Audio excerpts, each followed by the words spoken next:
An active cadre of the proscribed underground outfit Kangleipak Communist Party Tabanganba KCP T, who was allegedly involved in extortion activities, was arrested in a search and cordon operation conducted in the southern Kakching district of Manipur on Saturday this morning.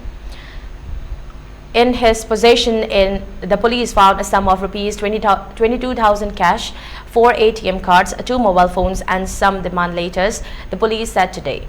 Based on intelligence input from its sources that some armed youths are trying to extort money after serving demand letters, Manipur Police, assisted by the Central Forces, launched an anti-insurgency campaign at Tezpur Makhalaikai in the Kakching district.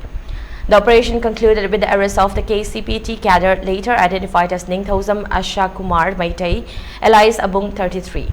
He was involved in extortion activities from the public in 2 districts, Taubal and Kakching, the police said.